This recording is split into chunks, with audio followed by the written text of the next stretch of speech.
My parents said, it's just not the right time for me and my kids to come for Christmas. But my sister's coworker and her dog were there. I just sent a photo of the gifts. 10 minutes later, my mother called 24 times in a row. I ignored everyone. Then my father showed up and knocked on my door. Without thinking twice, My parents didn't need me or my kids this Christmas. Not until they saw the photo. Up until then, we were politely excluded. It's just not the right time, my mom had said like she was reading off a script. With everything going on, it'll be simpler if it's just us and your sister this year. Us and your sister. Not the family. Not everyone. Just them, my sister, and apparently her coworker. And the coworker's dog. That part still stings. They said the house was too full, too chaotic for me and the kids. But there was room for a woman none of us had ever met and her dog. I didn't fight them. I'd gotten used to this pattern over the years. My sister could do no wrong. Married rich, worked part-time at a job she didn't care about. Never sent money when our parents needed it. Meanwhile, I covered half their bills last month, sent groceries, even fixed their Wi-Fi. But this year I had gone all out. I'd been working extra jobs since last February, quietly putting money away, skipping things I needed, saving every bit I could. Because their car, the one held together by duct tape and hope, was finally beyond repair. I saw my dad walking home from the mechanic one day last spring. He didn't know I was watching from my car. I made up my mind right then. I was going to buy them a new one. Nothing flashy. Just a reliable, clean, beautiful Honda. Paid in full. Title in their name. It was parked in my driveway Christmas morning. Red bow and everything. The kids and I were going to surprise them that night. Glad we stayed home. The kids were confused, kept asking when we were going to Grandma's. I just said plans changed. We made pancakes in the shape of snowmen, watched movies. I was holding it together until I saw the pictures online. My sister had posted them. Her stupid husband in a Santa hat. My mom smiling like this was the happiest she's been in years. The coworker had brought wine. The dog had its own stocking. There were 11 people in that room. But not me. Not my kids. I didn't say anything. I didn't comment. I didn't text. I just walked outside, stood next to the car and took a photo. I sent it to my mom. No words. Just the image. 10 minutes later she called. 24 times. I didn't answer. Half an hour later someone knocked. It was my dad. And without thinking twice I opened the door. He looked like he had rushed out the door the second he saw the photo. No jacket. Just a hoodie over a flannel, breath visible in the cold. He didn't even say hi, just glanced past me toward the driveway. Is that real? He asked. It was. I told him it was. Emphasis on was. I think that's when it hit him. That the moment he and my mom decided me and my kids weren't worth squeezing into the holiday plans, they also decided to miss out on what I'd been planning for almost a year. He didn't say anything. Just walked inside like he still lived there, which in some ways he kind of did. I still pay part of their utilities. The kids heard him and ran straight to him like everything was normal. They still didn't understand that we weren't going to Grandma and Grandpa's. That we weren't invited. He hugged them. Genuinely. Like he was ashamed to look at me but needed to see them. Then he dug around in his hoodie pocket and pulled out two small things. A plastic dinosaur still in its packaging and a keychain with a tiny flashlight on it. One of those ones they keep by the checkout lane at gas stations. The kids didn't care. They lit up like they just unwrapped gold. Thanked him, hugged him. My dad smiled, but it didn't reach his eyes. We sat down in the kitchen. I made coffee for both of us, not because he asked but because I still wanted this to be civil. Then I told him everything. From the day I saw him walking home from the mechanic and decided I was going to fix this. How I took on extra freelance work, sold a few old pieces of jewelry, canceled everything that wasn't essential. I told him how I scraped and planned and saved so that for once they wouldn't have to worry. So that their car wouldn't leave them stranded or worse. And then I told him how it felt. To be told that me and the kids weren't welcome. That it's just not the right time. To open Instagram and see my sister, her lazy husband, a coworker no one knows, and a dog, all smiling in front of the fireplace where my kids' stockings should have been. He didn't interrupt. Not once. He didn't even defend my mom, not really. He said something about how your mother was just trying to make it easier this year. But he said it like he didn't believe it either. I told him flat out. The car's not happening. I'm returning it.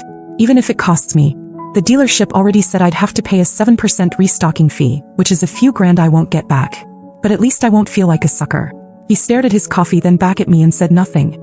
Just nodded slowly. Then he stood up, hugged the kids again and left without looking back. I thought that was it.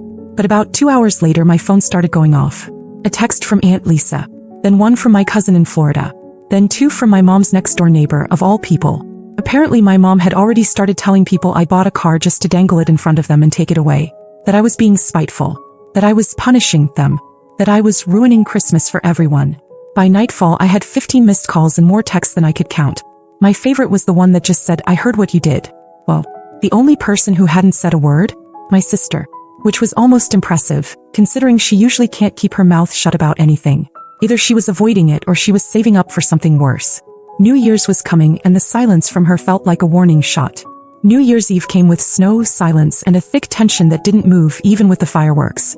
The kids stayed up, giggling on the couch with mugs of hot chocolate, paper crowns on their heads. We watched the countdown on TV, and when midnight hit, I hugged them and told them I loved them. I meant it. Always do. At 12:07 a.m. my dad texted me, "Happy New Year. Can I stop by tomorrow?" Just me. I stared at the screen for a few seconds before replying, "Sure, morning is best." He showed up the next day with a box of old family photos. Nothing rehearsed, no drama. He said he wanted to talk, but also wanted to remind me that not everything in our family had to be what it had become lately. That once, a long time ago, it was better. Simpler. He said he hadn't slept much since Christmas. That the kids' faces haunted him a bit. That he kept hearing the way my son asked him if they'd done something wrong. I told him no, they hadn't done anything wrong. I let myself believe for too long that trying harder would fix everything. That if I worked myself to the bone and proved myself enough times, maybe I'd finally be enough for my own parents. But they had made their choice and it wasn't me. It never was. He said he was sorry. And he meant it. That part mattered. We talked for an hour. He didn't beg for the car. Didn't even bring it up. He just asked if we could find a way to be better. For the kids' sake. I said we could try, but I wasn't making any more one-sided efforts. If he wanted a relationship with me and the kids, he'd have to show up. Really show up. And stop letting my mom run everything like she's some queen sitting on a throne made of guilt trips and double standards. He nodded again. Said he understood. Said he was going to talk to her. That was the part one knew would blow everything up. And I was right. By the next morning I had 8 new texts from my mom. Not apologies. Not attempts to make peace. Just pure, unfiltered venom. "You've always made everything about you. You're bitter, selfish, and obsessed with playing the victim. You made your father cry. I hope you're proud." That was the start. They kept coming all week. She called me self-centered, ungrateful, accused me of manipulating my dad. She even said the kids didn't need to be dragged into adult conflicts, and that I was using them like pawns. All because I made her feel a little discomfort, a little consequence. The messages got worse by the day. Meanwhile, my dad stayed silent. I knew he was stuck, loyal to someone who hadn't been loyal to anyone but herself in decades. But I also knew the silence was his version of picking a side. He'd apologized. She hadn't. He never would. And for the first time in years, I wasn't going to let that slide. By the time the second week of January hit, I was so used to my mom's venomous texts, I didn't even flinch when I saw her name pop up. I didn't read most of them anymore. But one came in at 2:11 a.m. Just the preview alone was enough to make me pause. "You want to punish us? Fine. But don't expect to be part of this family when we're gone." I blocked her number the next morning. I was done. Or I thought I was. That Thursday afternoon while I was cleaning up after lunch, I noticed a car outside. Parked across the street. Just sitting there. It was her. She didn't get out. She didn't call. She just sat there staring at the house. Then after 5 minutes she opened the door, placed something in the mailbox and drove off. I waited until the kids were busy upstairs before checking. Inside was a plain white envelope with my name on it. No stamp. No return address. Just my name in her careful cursive that always looked like it belonged on a Hallmark card. I opened it. There were 4 Polaroids inside. One of me as a kid, passed out on the living room floor hugging my old bear. One of me and my sister at prom, arms awkwardly slung around each other. One of my kids in the backyard at her house, laughing, covered in popsicle stains. And the last one, the one I had sent her. The car the bow my driveway. On the back of it she had written in pen, "So much hate. For what?" No signature. No explanation. Just that sentence. I stood there holding it for way too long. Then I shoved the whole thing in a drawer with some expired coupons and let it sit there, like the rest of the junk that wasn't worth throwing away but definitely wasn't worth keeping. 2 nights later, the doorbell rang at 9:30 p.m. I wasn't expecting anyone. I peeked out and saw my dad standing there looking like he'd aged 5 years since the last time I saw him. He didn't look angry. He looked done. He handed me a small paper bag and said quietly, "This is for the kids." Inside were 2 small wrapped boxes and an envelope. The gifts were simple but sweet. Coloring books, puzzles, one of those magic marker sets my daughter loves. Not flashy, just thoughtful. The envelope had a check in it. $500. The memo line read, "For the ones who matter." He said he couldn't change her. But he wasn't going to keep defending her either. And then, before leaving, he said something strange. "She found the title. The one you left in the desk drawer last month." I froze. It was true. I had dropped off some paperwork for their Medicare stuff and must have left the title to the Honda in there by accident. I hadn't even realized it was missing. She knows about the car, he said. She thinks you're still going to give it to us. That explained a lot. The stare from the car, the Polaroid, the sudden obsession with framing me as the villain. But it also explained the silence from my sister. He'll know. Not even 24 hours later I got the text. So are you going to help our parents or not? Or are you just going to keep making everything worse like always? I didn't respond right away, but I was already planning my answer. She had no idea that the car was going back, and that I was going to make sure she watched it happen. Monday morning started with another notification. Group chat, family check-in. That alone made my stomach turn. My sister had started it. She added our aunt, a cousin we hadn't seen in 5 years, and even someone labeled Mom's friend Brenda, like this was a campaign launch. The messages were a combination of guilt, manipulation, and outright lies. My sister had sent carefully edited screenshots of our messages, cropped to make it look like I'd exploded out of nowhere. Comments about me dangling a gift like a weapon, poisoning the family dynamic, and my personal favorite, letting bitterness destroy Christmas. My cousin said, "You could have handled this differently." Brenda chimed in with, "Your poor mother. She's still recovering emotionally." And Aunt Laura sent, "If your father has a heart attack over this, I hope you can live with it." I didn't reply. I just left the group. By mid-afternoon, my godmother texted me privately. "Mary, I know there's more to the story. I just hope you're okay." I told her I was fine. And I was, mostly. Then around 5 o'clock my phone rang. My sister. I answered. She didn't even say hi. She jumped straight into it. Mom wasn't sleeping. Dad looked broken. I had caused an emotional crisis in the family. And then, finally, the real reason for the call. She said they were going to start helping more with the bills, but it would be good if I could keep covering the utilities and taxes until things stabilized. I didn't even flinch. I just said, "No." She paused, then laughed.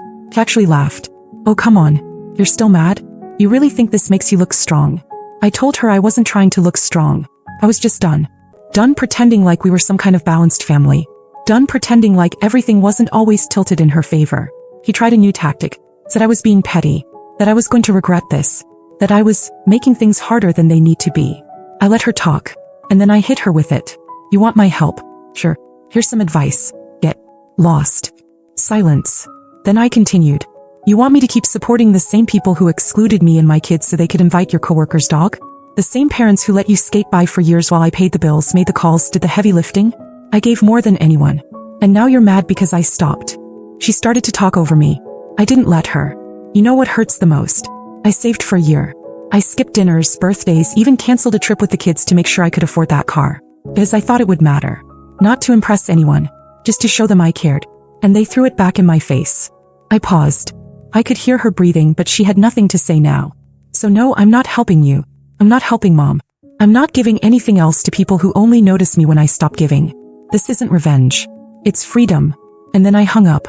I turned off my phone for the rest of the night. Put it in a drawer, made dinner with the kids, watched a movie, and actually laughed for the first time in weeks. My dad still messages now and then. Nothing dramatic. He asks how the kids are, sends the occasional cartoon meme. He's trying in his own quiet way. I think he regrets more than he's ready to admit. My mom hasn't contacted me again. I've heard through my cousin that she's still telling people I'm going through something. As if that explains everything away. But here's the truth. I'm not going through something. I'm finally done going through them. And it feels damn good. The update. It had been exactly 64 days since I told my sister to get lost. 64 days of silence from my mom, which was a record. The kids and I had started a new Saturday routine. Library in the morning, pancakes for dinner, and board games before bed. It wasn't flashy, but it was ours. My dad still checked in once a week. Usually a short text or a picture of a crossword puzzle my son had helped him with. He never mentioned my mom. I never asked. We kept it neutral. Then last week I opened the mailbox and saw it. An envelope. Pale pink. Heavy cardstock. No stamp. No return address. Just my name in that same damn handwriting. Curved, careful, and pretending nothing had ever happened. Inside was a baby shower invitation. Please join us to celebrate the upcoming arrival of baby Ava. Hosted with love by Mom and Dad. My sister was pregnant. No call. No announcement. Just an invitation dropped in my mailbox like we'd all been one happy family this whole time. The registry link was printed at the bottom in gold script. I clicked it. I don't know what I expected, but it wasn't this. Nearly $3,000 in items. Organic cotton onesies. Designer stroller. High-end bassinet. Personalized wall art. An $89 stuffed animal. It was a wish list that looked more like a luxury brand catalog. And the host on the registry? My mom. The same woman who told me it wasn't the right time to see her grandchildren 2 months ago. I flipped the card over, half expecting more. And there was, in a different pen in my mom's handwriting again. Let's put the past behind us. We're starting a new chapter. Family comes first. I almost laughed. Family comes first? Since when? When they exclude me and the kids for the holidays. When they rewrite history to make me the villain. When they ignore everything I've done and treat my sister like the second coming because she managed to get knocked up by a rich idiot. I didn't respond. I tossed the envelope in a drawer next to the expired coupons and a broken pen. But it wasn't over. 2 days later, Aunt Laura called. She started off casual, asking about the kids, then shifted. I hear you might not come to the baby shower. I didn't even answer. He kept going. Mary, I know things got tense, but this is a fresh start. Don't punish your sister's baby for something your mom said. I reminded her that my kids were also once babies. Babies who were forgotten when it was convenient. You're still upset about Christmas? She asked like it was ancient history. I'm still upset about a pattern that's been going on for 20 years, I said. She said something about bridges and forgiveness, then sighed and hung up when I didn't budge. A day later, another unknown number. This time it was my mom. From a third phone number. You don't have to come for me. Come for your niece. She deserves better than this bitterness. No apology. Just emotional blackmail dressed in baby pink. I didn't block her right away this time. I stared at that message longer than I should have. But not because it worked. Because it confirmed what I already suspected. This wasn't about the baby. This was about control. They thought they could use the baby to reset the board. That I'd melt at the sight of a cute nursery and forget how they shut my children out. That I'd show up, smile politely, maybe even bring a gift and fall back into the role they loved. Quiet, supportive, reliable, invisible. They had no idea I was already planning something else. The car. That was step 1. The silence. That was step 2. Now comes step 3. Because I've spent my entire life giving. And this time, I'm going to take something back.